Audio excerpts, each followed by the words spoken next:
The midnight bus. I've driven city buses for most of my adult life. Night shift, 12 years straight.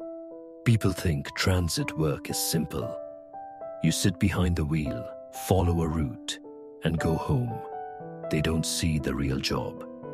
The graveyard drunks, the fights that spark from nowhere, the miles of darkness where the only sound is your engine humming like it's trying to stay awake with you. And like any job, where people spend decades running the same streets, transit collects its own myths. The old mechanics swear there's a bus in the depot that still clicks and groans even when the battery's been removed. Dispatchers say they've heard an extra voice calling out stop times on a radio channel that isn't assigned to anyone living. Drivers talk about a route that isn't listed on any schedule, a route nobody clocks in for, but everyone has caught in their mirror at least once. They call it the midnight bus or Route Zero. Most drivers laugh when they bring it up. None of them laugh for long. First sight. It was November, cold enough that the night air felt sharp. I'd pulled to a stop on the 14th. An old man was limping toward the doors, bundled tight, his breath showing in little shaky clouds.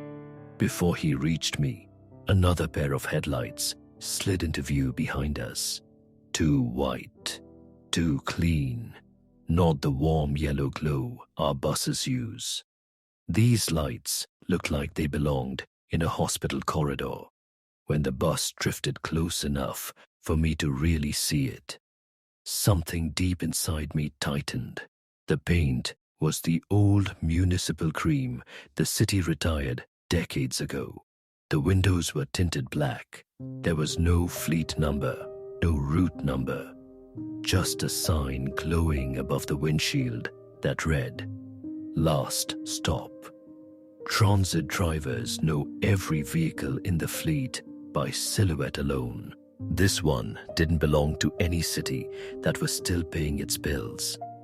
The old man saw it, froze, then backed away from my door like he'd smelled something dead. He didn't say a word. He just turned and limped off faster than any injured man should have been able to. When I checked the mirror again, the bus was gone. No engine sound, no brake hiss, just empty street. I didn't report it. Night drivers see plenty they don't mention, but the feeling stuck to me like frostbite. 2. Every driver has heard of it. A week later, a woman riding my bus kept staring through the back window. "You see that?" she whispered. I checked the mirror. The same impossible headlights, the same outdated frame, the same glowing sign. "Last stop." "You know that bus?" I asked. She nodded once, small, terrified. "I missed it a long time ago," she said. I wasn't ready yet. She yanked the stop cord, stepped off, and ran into an alley. The midnight bus drifted past me, and for the first time, I saw inside. Every seat was filled, except one, the spot directly behind the driver, the shadow seat, the one nobody living ever sits in. The passengers weren't moving, weren't breathing, weren't blinking. They looked posed, like faces waiting for a photographer who never arrived. I finally asked around at the depot. Most drivers cracked jokes. Some just went quiet. Rudy, old school, tough as steel, the kind of man who'd driven routes before GPS existed, just stared at me. "That's Route Zero," he said.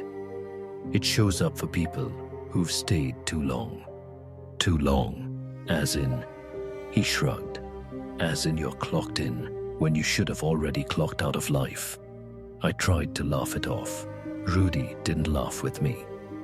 the night it came for me.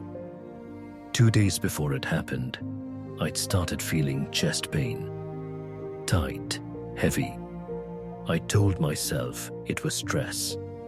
Night drivers work through worse. Then, around 3:12 a.m. on Jefferson, my bus died. Everything went out. Lights, engine, heat. The block dimmed with it, like the power had been pulled from the whole neighborhood at once. Then the white headlights glowed through the glass. The midnight bus eased up beside mine, lining up door to door with surgical precision. Its doors opened with a soft, patient sigh. The driver sat behind the wheel, wearing a transit uniform from 30 years ago. His skin had a blue tint. His eyes were pits of darkness, like someone had scooped out anything human. He raised a hand and beckoned me, slow, certain, like a man calling in a debt. And the worst part, a wave of calm washed over me, not fear, peace. Like stepping on that bus was the easiest, most natural thing I could do. I stepped forward. 1 foot hovered over the gap. Then my phone rang. Sharp, jarring, real. My daughter's name lit up the screen. The calm shattered. I jerked back, like I'd almost stepped into open fire. The driver tilted his head, confused, disappointed. The doors closed. The bus floated backward into the dark, like it had never needed pavement to move. My bus roared back to life. I sat behind the wheel with my hands shaking. 2 days later, the doctor called. Heart failure, severe, genetic. He told me, flat out, that I was 1 episode away from going down on the job. Maybe that episode would have happened on Jefferson. Maybe that night was my last stop. Maybe Route Zero wasn't just folklore. Every transit worker knows. Transit folks pretend Route Zero is a joke. But everybody knows someone who saw it. Everybody knows someone who didn't come back. It shows up when your body's already halfway out the door. Final warning. If you ever see headlights that look too white, too steady, too silent, if a bus drifts up beside you when no bus should be anywhere near, don't step toward it. Don't read the sign. Don't let it line up door to door. Because once the midnight bus stops for you, your route in the world of the living is almost over.